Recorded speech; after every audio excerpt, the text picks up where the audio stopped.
আচ্ছা, ফজরের পরে আমরা ঘুমাই কারা কারা দেখি? সর্বনাশ। আচ্ছা ঠিক আছে, হাত নামান।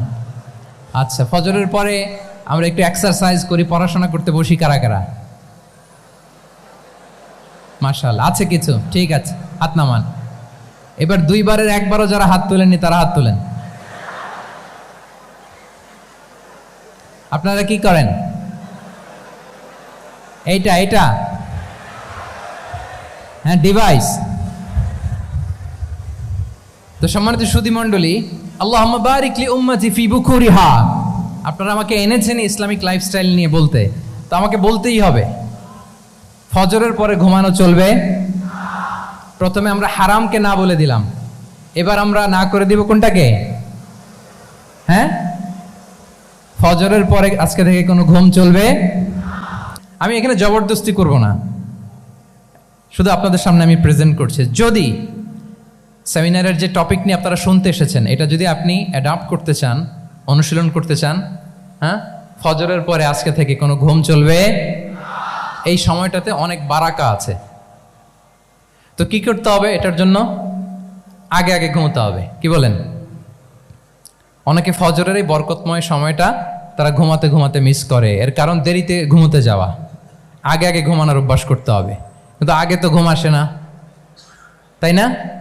এই যে ডিভাইস আমাদেরকে ঘুমাতে দেয় না, আমাদের শান্তির ঘুম কেড়ে নিছে এই ডিভাইস। এই ডিভাইস অ্যাডিকশন, স্ক্রিন আসক্তি, এই স্ক্রিন আসক্তি আমাদের শান্তির ঘুমকে কি করেছে? কেড়ে নিয়েছে। আল্লাহ তাআলা রাতকে বানিয়েছেন ঘুমের জন্য। ওয়াজআলনাল লাইলা লিবাসা। লিবাস মানে আবরণ। আমি রাতকে বানিয়েছি পোশাকের মতো আবরণ করে, যে আবরণ রাত্রিবেলা নিঝুম নিঝুম নিস্তব্ধ অন্ধকার দিয়ে ছেয়ে দেয়। ফলে মেলাটিন নামে একটা হরমোন নিঃসরিত হয়, আমাদের ঘুম ঘুম ভাব আসে। ঘুমের জন্য আল্লাহ তৈরি করেছেন রাতকে। এরপরে আল্লাহ তাআলা বললেন ওয়াজআলনান নাহারা মাআশা। আর দিনকে বানিয়েছি আমি প্রাণ চঞ্চল করে, দিনে আমরা কাজ করব। তাহলে রাতে আগে আগে ঘুম, আর দিনের বেলা আল্লাহ তাআলা আমাদেরকে কাজ করার জন্য সৃষ্টি করেছেন। কিন্তু এই সাইকেলটাকে আমরা ঘুরাই ফেলছি। রাতে যত দেরি করে আপনি ঘুমাবেন, সকালে ঠিক তত দেরি করে আমাকে উঠতে হয়, ঠিক কিনা বলেন? তাহলে ফজরের পর বকুর পিরিয়ড অফ টাইমটাকে কাজে লাগাতে হলে রাতে আমাদেরকে আগে ঘুমাতে যেতে হবে। রাতে কি করতে হবে? আগে ঘুমোতে যেতে হবে। তাহলে এক নম্বরে কি বললাম? কনসেপ্ট অফ হালাল এন্ড হারাম। দুই নম্বরে বললাম প্রোডাক্টিভিটি। ইসলামিক লাইফস্টাইল হচ্ছে একটা প্রোডাক্টিভ লাইফস্টাইল। এটা মেনটেন করতে হলে প্রোডাক্টিভিটির অনেক কথা। একটা কথা হচ্ছে সকাল সকাল আপনার দিন শুরু করুন। কি পাওয়া যাবে তো ইনশাআল্লাহ? সবাই একসাথে পড়ে ইনশাআল্লাহ। এই যে আমাদের দেরি করে রাতে ঘুম আসে, স্ক্রিন আসক্তি, এই ডিভাইস আমাদের আরামের ঘুম কেড়ে নিছে কেন জানেন? এর কারণ হচ্ছে আল্লাহর দেয়া যে ফিতরাত, এই ফিতরাতকে আমরা উল্টে দিয়েছি। ফিতরাত শব্দটার সাথে আপনাদের পরিচয় আছে? হ্যাঁ, the innate characteristics of a human being. একটা মানুষের যে ক্যারেক্টারিস্টিক্স, যে ইননেট স্বভাব দিয়ে আল্লাহ তাআলা তৈরি করেছেন, নেচার, এটাকে আরবিতে বলে ফিতরাত। এই ফিতরাতের বিরুদ্ধে কিছু করা যাবে না। ইসলামিক লাইফস্টাইল হচ্ছে ফিতরা বেসড লাইফস্টাইল। ফিতরাতাল্লাহিল্লাতী ফাতারান নাসা আলাইহা লা তাবদীলা লিখালকিল্লাহ। আল্লাহর প্রকৃতির অনুসরণ করো, যে প্রকৃতি দিয়ে তিনি মানুষকে সৃষ্টি করেছেন। আর আল্লাহর সৃষ্টি কাঠামোর মধ্যে কোনো পরিবর্তন, কোনো বিকৃতি নেই। সুবহানাল্লাহি বিহামদি। তা আমরা এই ফিতরাতকে চেঞ্জ করে দেওয়ার কারণে এই ঝামেলা। আমরা সবাই এই ফিতরাতের উপর জন্মেছি।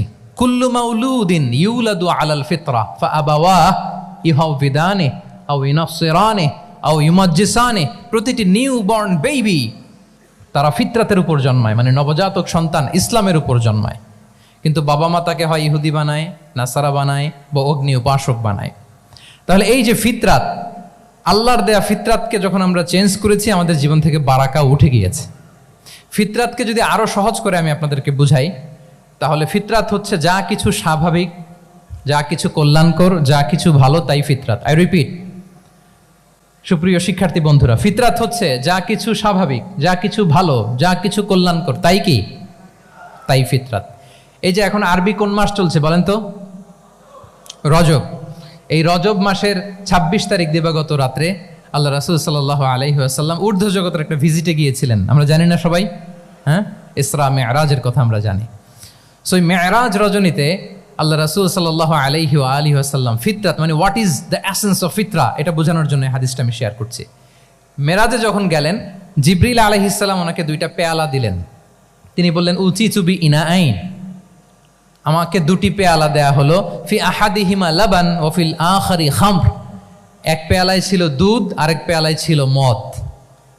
ফা আখাযতুল লাবান ওয়া শারিবতু, যখন 2টা অপশন দেয়া হলো 2টা পেয়ালা, আমি দুধের পেয়ালাটা নিলাম এবং সেটা পান করলাম। তখন জিবরিল আলাইহিস সালাম বললেন আসাবতাল ফিতরা, মানে you are guided to the ফিতরা, আপনি সঠিকটাই নিয়েছেন, যেটা ফিতরা যেটা নেওয়া উচিত আপনি ওইটাই নিয়েছেন। তাহলে এখন আরো সহজ হবে, যদি 2টা পেয়ালা দেয়া হয়, একটা মদের পেয়ালা আর একটা দুধের পেয়ালা, তো আমরা নিব কোনটা বলেন? হ্যাঁ, তাইলেই ফিতরা হবে। তাহলে কি হবে? তাহলে যেটা স্বাভাবিক, যেটা কল্যাণকর, যেটা আমাদের জন্য ভালো, সেটা হচ্ছে ফিতরাত। তাহলে মদের পেয়ালা দুধের পেয়ালা কোনটা নিব? সবাই নিব তো নাকি? আমাদের রুচির যে দুর্ভিক্ষ চলতেছে, অনেকে মদের পেয়ালাই নিয়ে নিবে, কি বলেন? আছে না একদল, তারা কি করে ওইটা চুজ করে ফেলবে। এবার বলেন আমরা কোন পেয়ালা নিব, মদের না দুধের? আমাদের ঐতিহ্য, আমাদের রুচি, আমাদের মূল্যবোধকে ধ্বংসের যত আয়োজন দরকার সব সেটআপ চারদিকে আছে। আল্লাহর ফিতরাতকে ধ্বংস করে দেওয়ার শয়তানি সব আয়োজন আমাদের চারিদিকে। বাট আপনাকে রাইট থিংটা চুজ করতে হবে। তাহলে রাসূল সাল্লাল্লাহু আলাইহি ওয়াসাল্লামকে দুধ দেয়া হলো, মদ দেয়া হলো, তিনি নিলেন দুধের পেয়ালা। তাহলে এটা হচ্ছে ফিতরাত। এটা কি ফিতরাত? এভাবে সব কিছু চেঞ্জ করে দেয়া হয়েছে, সব কিছু, আমাদের লাইফস্টাইল চেঞ্জ করে দেয়া হয়েছে, আমাদের ফুড হ্যাবিট চেঞ্জ করে দেওয়া হয়েছে, আমাদের খাদ্যাভ্যাসের মধ্যে পরিবর্তন। দেখবেন যে এখন আমরা যা খাই আগে কিন্তু এটা খাইতাম না, এখন আমরা প্রসেসড ফুড খাই, হ্যাঁ, ফাস্ট ফুড খাই, জেনেটিক্যালি মডিফাইড যে ফুডগুলো আমরা খাই, এরপরে ল্যাব মিট, কত যে ভয়ঙ্কর। আপনারা জেনে থাকবার কথা যে ল্যাবে তৈরি মাংস দেখেছেন নাকি আপনারা? প্রাকৃতিক মাংসের কোনো ছিটে ফোটা নেই, কিন্তু এটা গরুর মাংস হয়ে গেছে, ওইটা মানুষ খাচ্ছে। মানে আমাদের লাইফস্টাইলও করাপ্টেড, আমাদের ফুড হ্যাবিটও করাপ্টেড, আমাদের স্লিপিং সাইকেলটা করাপ্টেড, সব কিছু করাপ্ট করে দেওয়া হচ্ছে। এবং এটার প্রভাব পড়েছে আমাদের শিশুদের মধ্যেও। দেখবেন যে শিশুরা সবজি খেতে চায় না। আমার তো 2 মেয়ে আছে, আমি তো দেখি বাসায়, বা অনেকের কমপ্লেনগুলো আমরা শুনি। আমাদের এখনকার বাচ্চাদেরকে ভেজিটেবলস দিলে খায় না, মাছ দিলে খায় না, অর্গানিক ভালো ভালো খাবার দিলে শাকসবজি খায় না। কি খাবে জানেন? সচেস খায়, সচেস, হটডগ খায়। হ্যাঁ, ওই যে আপনি অর্ডার দিয়ে বার্গার এনে দিবেন, পিৎজা এনে দিবেন, ওইটা খাবে। তারপর ইনস্ট্যান্ট নুডলস খাবে, স্যুপ খাবে, ফ্রোজেন যত মিল আছে এগুলো খাবে, টিনজাত খাবার যেগুলো দীর্ঘদিন সংরক্ষণ করে রাখা হয়। তো বলেন আজ থেকে 30 বছর আগে আমাদের বড়রা কিংবা আমাদের শিশুরা, আমরা কেউ কি এই খাবার খেয়েছি বলেন তো? আওয়াজ করেন, খেয়েছি কেউ? They changed the entire system. কেন আমরা ইসলামিক লাইফস্টাইল নিয়ে কথা বলছি এখন? কারণ আমাদের পুরো সিস্টেমটাই, আমাদের পুরো ফিতরাতটাই ওরা চেঞ্জ করে দিয়েছে। তারপর ডিভাইস ছাড়া বাচ্চারা খেতে চায় না, কার্টুন দেখে দেখে খাওয়াতে হয় ওদের, কি বলেন?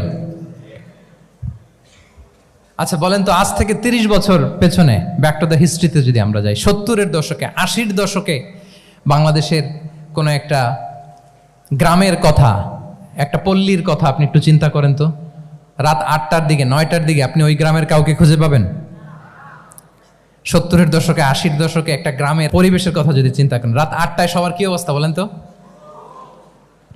আপনি তো ঘুম খুঁজে পান না, আপনার তো ইনসমনিয়া। আমাদের এখন ট্যাবলেট খাওয়া লাগে না ঘুমের জন্য, আমাদের তো ইনসমনিয়া হয়ে গেছে এখন। কিন্তু আজ থেকে বেশি দূরে না, 30 বছর আগের একটা গ্রামীণ পরিবেশের রাত 8টার পরিবেশ হচ্ছে সবাই ঘুম। আমরা তারও 2 বা 3 ঘন্টা পরে ডিনার করব, কিন্তু ওনাদের মাগরিবের আগে বা পরে ডিনার করে ফেলছে, এশার নামাজ পড়েই কি 1-2 না, পুরো গ্রাম জামাতে ঘুম, পুরো গ্রাম জামাতের সাথে ঘুম। তো যে লোকটা 8টার দিকে ঘুমালো, উঠবে কখন বলেন? রাত 3টার পর ওর ঘুম আসবে? আর হ্যাঁ, ঘুমেরও তো একটা লজ্জা শরমের ব্যাপার আছে, আর কত থাকবে এখানে, কি বলেন? আপনি তো ঘুমাতে যান রাত 2টায়, আর আজ থেকে 30 বছর আগে আমার বাংলাদেশের একটা গ্রামীণ পরিবেশে রাত 8টার দিকে সবাই ঘুম। আমরা এখন যেই টাইমটাতে ঘুমোতে যাই ওই সময় ওনাদের অর্ধেক ঘুম শেষ। ফজরের নামাজ পড়ে আমাদের বাপ চাচারা কি করতো? হ্যাঁ, একটু ব্যাক টু দ্য হিস্ট্রিতে তাকান না। ফজরের নামাজ পড়ে এক বল পান্তা ভাত খাইতো। আমরা তো এখন এতটুক খাইলে আমাদের এটা বার্ন করার জন্য দৌড়াইতে হয় 5 কিলো, জিমনেশিয়ামে যাইতে হয়, কত আয়োজন, কত ওয়ার্কআউট করা লাগে। এক বল কাঁচামরিচ দিয়ে, পোড়ামরিচ দিয়ে ভাত খেয়ে চলে যাইতো ফসল খেতে। দুপুরে আবার এক বল, খাইতে বসলেই এক বল। আমরা সারা মাসে খেতে পারি না এক বল। আচ্ছা, কি খেত? খাওয়ার আইটেমটা দেখেন তো। কোনো ফরমালিন আছে? কথা বলেন। কোনো মেডিসিন ছিল না, একেবারে ফ্রেশ, হ্যাঁ, পিওর অর্গানিক। নিজেদের মাঠ থেকে আনা যে ধান, ঢেকি ছাটার ধান দিয়ে ভাত খেত। বাড়ির পুকুরের মাছ, কোনো ফরমালিন নাই। নিজের চাষ করা সবজি খেত, গোয়ালের দুধ খেত। আমরা অনেকে মনে করি যে আমাদের এই যে সায়েন্স অ্যান্ড টেকনোলজিক্যাল অ্যাডভান্সমেন্টের যুগে আমরা বোধহয় খুব সুখে আছি, আমাদের দাদা পরদাদারা বোধহয় এত সুখ করে যায় নাই। ওনারা যে সুখ করে গেছে তা আমরা চোখেও দেখি নাই। আমার দাদা পরদাদারা যে সুখে লাইফ লিড করেছে তার অর্ধেকও আমরা করতে পারি না। তারাই আসলে শান্তির, সুখের, আনন্দের সময়টা তারা কাটিয়েছে। তাহলে সম্মানিত সুধী মণ্ডলী, পুরো আমি আপনাদেরকে বোঝানোর চেষ্টা করছি যে ইসলামিক লাইফস্টাইল নিয়ে why we should talk about Islamic lifestyle. কারণ পুরো সিস্টেমটাকে তারা কলাপস করেছে, করাপ্ট করেছে। ওদের ফুড হ্যাবিট, ওদের লাইফস্টাইল, ওদের স্লিপিং স্টাইল সব চেঞ্জ করেছে। তো এই জন্য আল্লাহর দেয়া ফিতরাতকে যেন আমরা প্রিজার্ভ করি, আমরা সচেতন হই। এখনই যদি সচেতন না হই, ডিজাস্টার আমাদের জন্য অপেক্ষা করছে। Just wait and see. তাহলে ইসলামিক লাইফস্টাইল হচ্ছে একটা ফিতরা বেসড লাইফস্টাইল। এই ফিতরাকে আমাদেরকে প্রিজার্ভ করতে হবে। তাহলে 3টা পয়েন্ট বলে ফেলছি অলরেডি, যদি আপনাদের মনে থাকে। প্রথমে কি বলেছিলাম?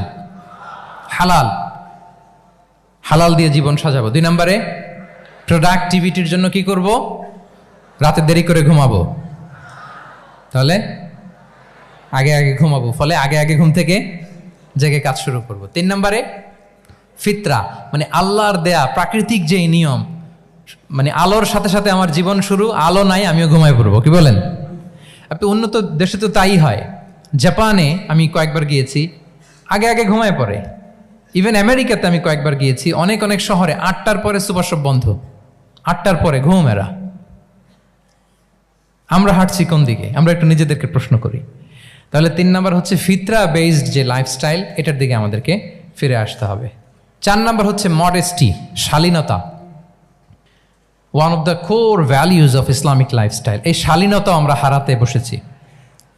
মডেস্টি বললে অনেকে শুধু কাপড় চোপড় নিয়ে চিন্তা করে যে ছোট কাপড়, বড় কাপড়। Modesty is not about only clothing, but also your behaviour, your dealing, your overall character.